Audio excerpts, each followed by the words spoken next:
Que bom que você está assistindo mais um vídeo aqui do meu canal e eu te agradeço por sua confiança e fico feliz em você gostar de aprender, porque dos prazeres da minha vida é ensinar quem gosta e quem quer aprender.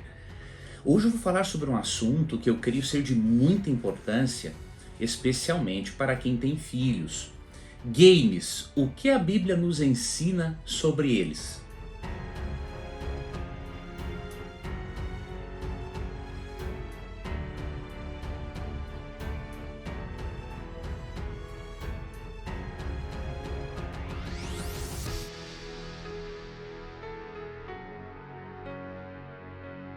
Obviamente, né, assim como acontece em relação a outros assuntos, a Bíblia não fala de videogames porque não fazia parte dos tempos bíblicos. Porém, assim como ocorre também em relação a outros assuntos, a Bíblia nos apresenta diretrizes e princípios orientadores que podemos aplicar a fim de descobrirmos a vontade de Deus e o que Ele pensa a respeito dos games e de qualquer outro assunto. Então esses princípios que encontramos na Bíblia, eles nos orientam. Mesmo que a Bíblia não fale diretamente a respeito daquilo, há princípios que nos ajudam a sabermos a vontade de Deus em relação ao assunto. E eu quero repartir com você 3 textos bíblicos orientadores, os princípios desses textos e também algumas informações extremamente úteis que eu extraí de 2 obras, tá? Uma obra intitulada Aprendendo Inteligência, do professor Pierre, né? E outra obra de John Naisbitt. Então você vai ver essas obras depois, eu vou citá-las. E eu recomendo muito que você leia o meu artigo, o link está na descrição do vídeo, então o artigo está referenciado. O vídeo também vai estar referenciado, porque até vamos colocar algumas citações em forma de slide para você ver, tá bom? O primeiro texto orientador para nós avaliarmos a questão dos games é 1 Coríntios 6, verso 12, que diz assim, aqui os textos estão na Nova Versão Transformadora, tá? Tudo me é permitido, mas nem tudo convém. Tudo me é permitido, mas não devo me tornar escravo de nada. Qual é o princípio orientador aqui para o uso de videogames? Não devemos viciar e nos tornarmos escravos até mesmo das coisas boas. Então este é o primeiro princípio texto orientador e o primeiro princípio orientador. Vamos ver o segundo texto e o segundo princípio orientador. Salmo 90, verso 12. Ajuda-nos a entender como a vida é breve para que vivamos com sabedoria. Qual é o princípio orientador aqui?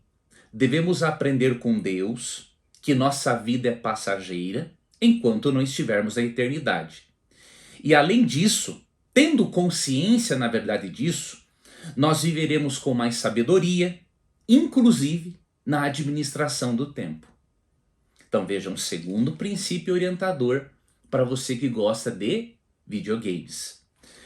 E o terceiro princípio orientador encontramos em Filipenses capítulo 4, verso 8. Um texto conhecido e que vou lê-lo novamente na Nova Versão Transformadora. Por fim, irmãos, quero lhes dizer só mais uma coisa. Concentrem-se em tudo que é verdadeiro, tudo que é nobre, tudo que é correto, tudo que é puro, tudo que é amável e tudo que é admirável. Pense no que é excelente e digno de louvor. Aqui nós podemos aprender que podemos fazer uso, né, dos games, dos filmes, músicas, jornais e revistas, porém eles precisam ter essas características aqui de Filipenses 4:8. Verdade, nobreza, pureza, amabilidade, excelência e que não nos atrapalhe de louvarmos a Deus. Então é isso que devemos considerar. Agora vamos ver os benefícios dos games e depois os malefícios. E aí você tem que, com sabedoria, escutar essas dicas, porque eu vou referenciar aqui pessoas de experiência. E aí eu creio que isso vai ajudar a você a ter um equilíbrio em relação a esse assunto. Bom, quanto aos benefícios dos games, o professor Piazzi, conhecido como professor Pier, né?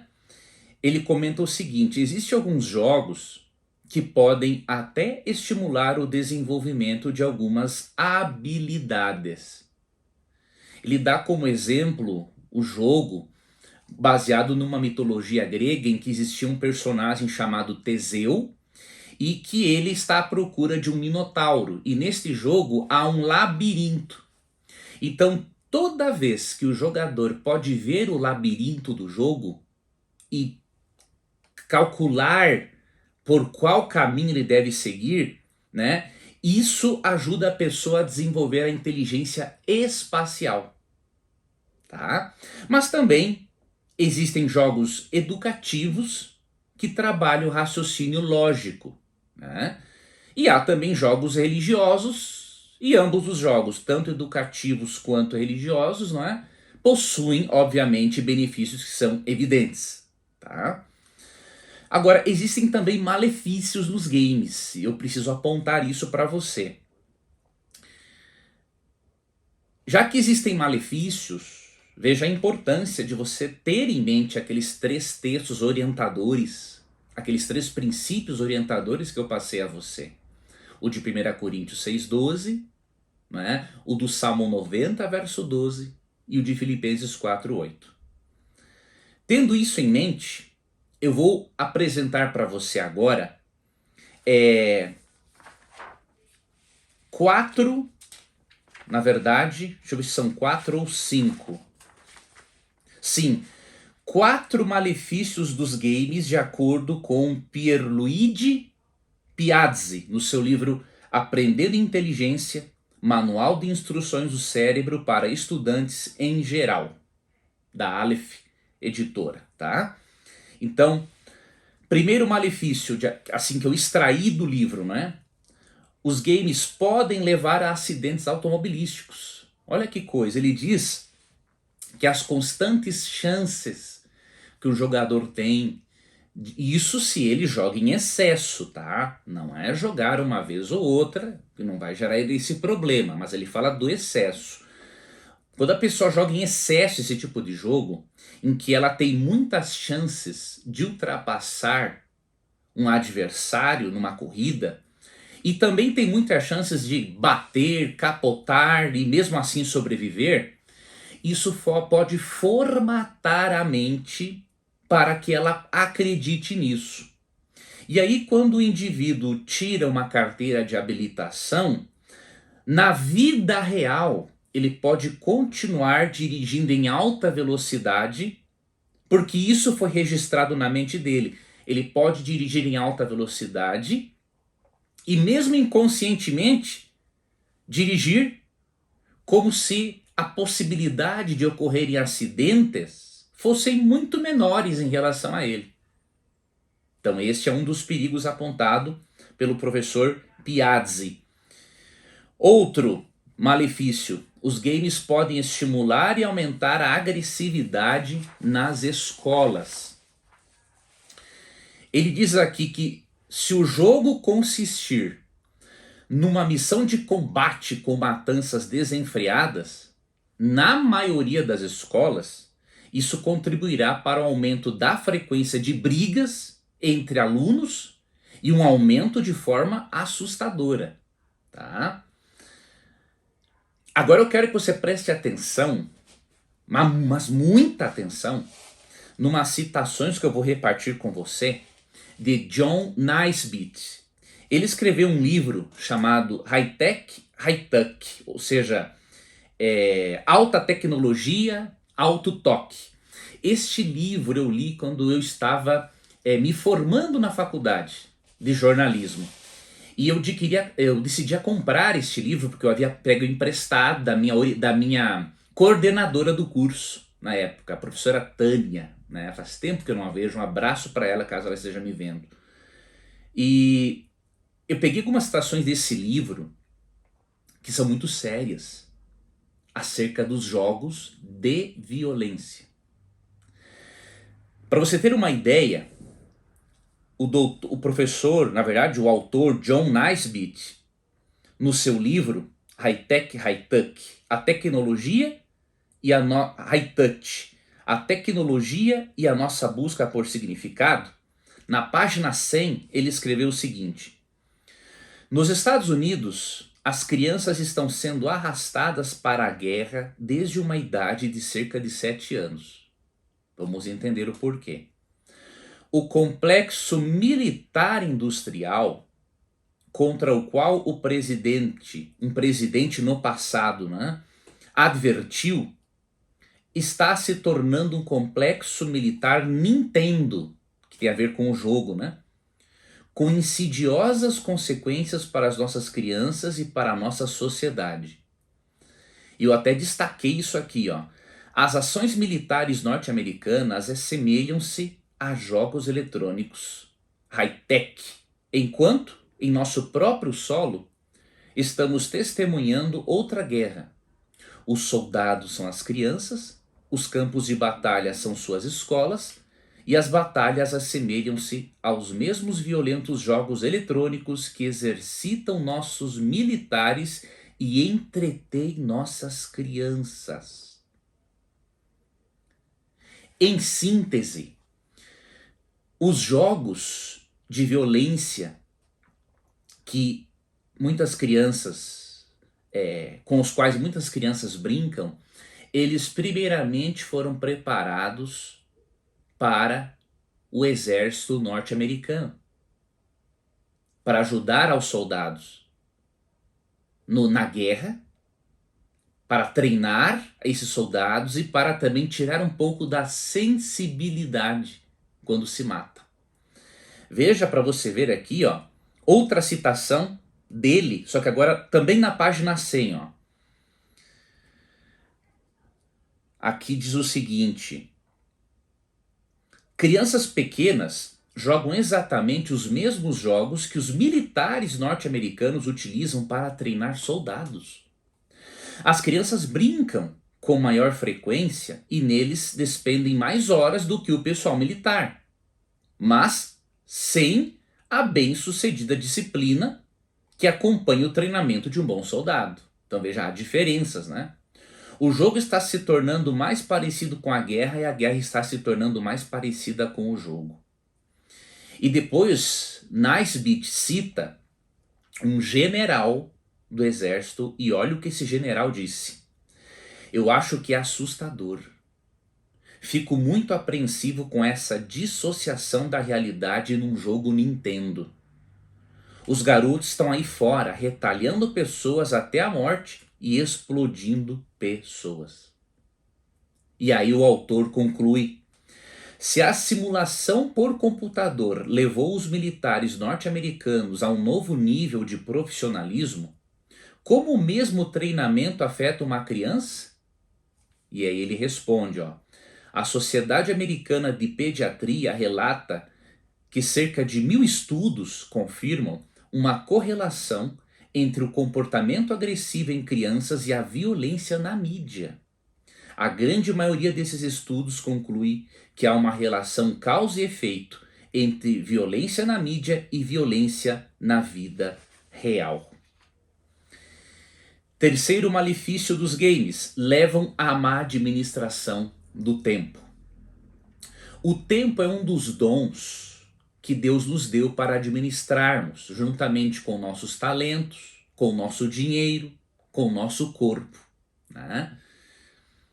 E como vimos no Salmo 90, verso 12.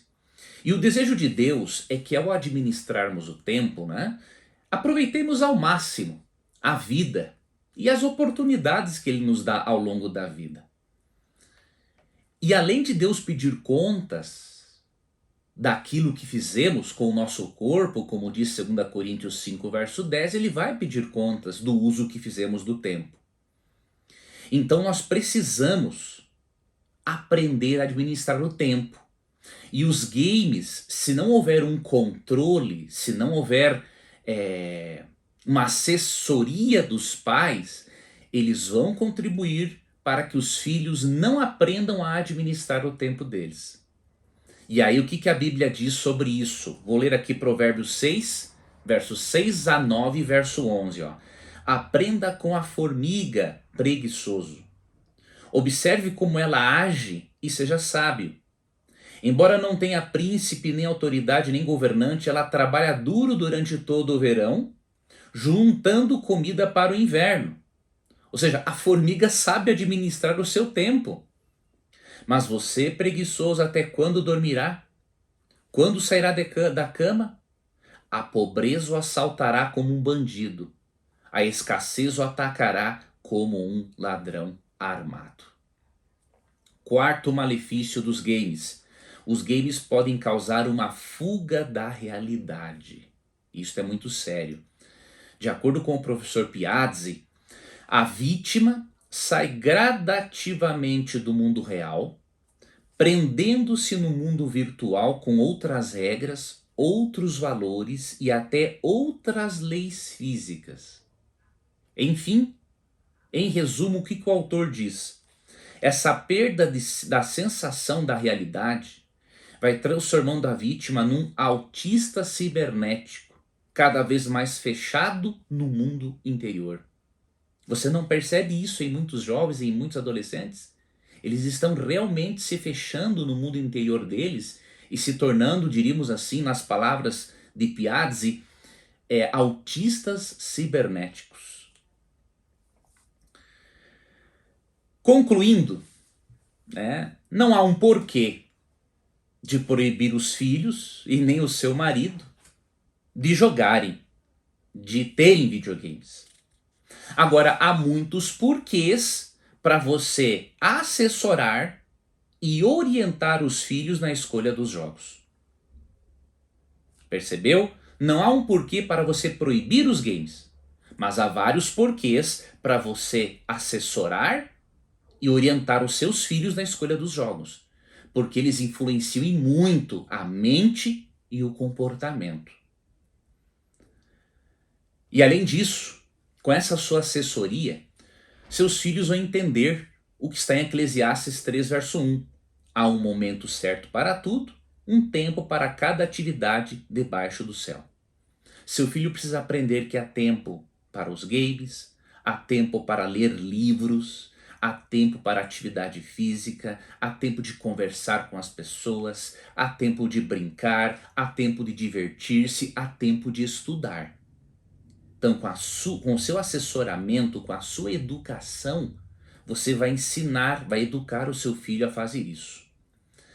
Agora eu finalizo com uma pergunta para você refletir. O seu lar tem sido um lugar de paz para que seus filhos prefiram o mundo real de sua casa ao invés do mundo real dos games? Isto é algo no qual você deve pensar seriamente. E aí, concluindo, eu deixo para você um texto do apóstolo Pedro, que se encontra em 1 Pedro 5,8. Estejam atentos, tomem cuidado com seu grande inimigo, o diabo, que anda como um leão rugindo à sua volta, à procura de alguém para devorar. Leia o artigo e o link dele está na descrição do vídeo. No artigo você vai ver mais coisas e também você poderá ter acesso a essas citações que eu apresentei aqui. Que Deus dê a você o equilíbrio, que Deus dê a você a capacidade de administrar o seu tempo e de lembrar, né? De acordo com a Bíblia, há um momento certo para tudo. Para tudo que acontece na nossa vida, para toda atividade debaixo do sol. Um abração e até nosso próximo vídeo.